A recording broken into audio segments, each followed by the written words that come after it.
often should you weigh yourself while you're on a GLP-1 journey? Daily? Weekly? Monthly? And what do you do with that information? Are you scared to see that number on the scale, or do you look forward to it? Welcome to our channel, The Downsized, where we share our GLP-1 weight loss journeys and achievements. My name is Laraine Durham. I'm a 56-year-old mom of 3, and I'm 5'5". I started my GLP-1 journey at 193 pounds, and I currently weigh 143 pounds. I've lost 50, and my husband, Christopher, has lost 100 pounds. If you're on a GLP-1 journey or thinking about starting one, I hope that you will subscribe to our channel, The Downsized. My husband Christopher and I post content every day about various topics related to GLP-1 medications and weight loss. GLP-1 medications are medications like Ozempic, Wegovy, Zepbound, and Mounjaro. You may also know them as semaglutide and tirzepatide. As a reminder, please remember that I am not a doctor and this is not medical advice. Please check with your doctor before starting any weight loss or fitness journey.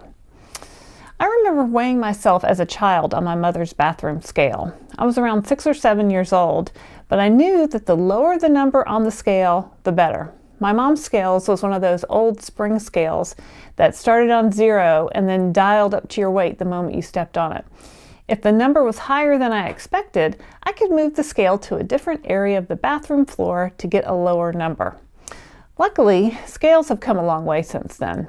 I've had a love-hate relationship with the scale my whole life. I'd go from constantly weighing myself whenever I started a new diet to not weighing myself at all for weeks at a time. The scale could make or break my day just by stepping on it. Those 3 numbers ruled my life at times. In a 2024 study titled Psychological and Behavioral Responses to Daily Weight Gain During Behavioral Weight Loss Treatment, on days when participants saw a weight gain, they reported more negative mood, guilt, shame, and low confidence. And I think we can all relate to that. So what should you do when you're starting your GLP-1 journey? When I started my GLP-1 journey, I weighed myself every day. Even now, on maintenance, I still weigh myself every day. The difference now is that I have a Hume body pod that shows me much more than just my 3-digit weight number. It shows my muscle mass, my body water, my visceral fat, my percent of body fat, and some other metrics. I can even see a graphic of which areas in my body have too much fat or too low muscle. This gives me actionable goals to work toward, and I can see progress every time I step on the body pod. When we lose weight on any diet, we often lose muscle.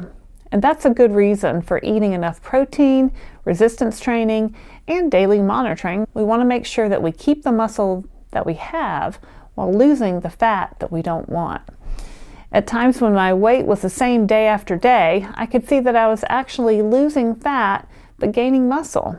My focus shifted away from my actual weight to what was going on inside of my body. Instead of being frustrated by what looked like on the outside to be a weight loss stall, I was actually motivated to see my lean muscle mass increase. Now that I'm in maintenance after losing 50 pounds, I continue to work on my body composition by losing fat and gaining muscle.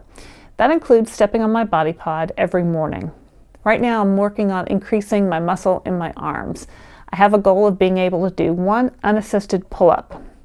Currently, I can do a pull-up with a 30-pound assist from the pull-up machine at my gym. It's going to take time, but that's okay because there is no finish line, and this is now my lifestyle. If my weight number slightly goes up, it might be from an increase in muscle mass, and that's okay. I want to be strong and healthy as I age, not weak and frail. Strength becomes increasingly important as we age because it protects nearly every major system in the body: mobility, metabolism, bone health, brain function, and long-term independence. Falls are the #1 injury risk in older adults. Strong muscles are critical for balance and reaction time. They reduce the risk of falls and the severity of injuries if a fall happens. I highly recommend weighing yourself every morning on a Hume body pod. You can use my code DOWNSIZED and save up to 50% off the regular price. You'll find my link and code in the description. And if you're in the US, it's HSA and FSA eligible, so you can use up those funds by the end of the year. We are sponsored by Hume and the body pod. We tested it for ourselves. We recently had an expensive DEXA scan, and I found my body pod results to be within 1% of my DEXA scan results.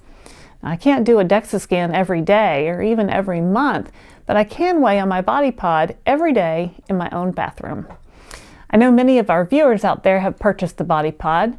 Let me know in the comments how it's working for you. We do read every single comment. Thanks for watching, and don't forget to like and subscribe to the Downsized. I'm Laraine Durham. We'll see you next time.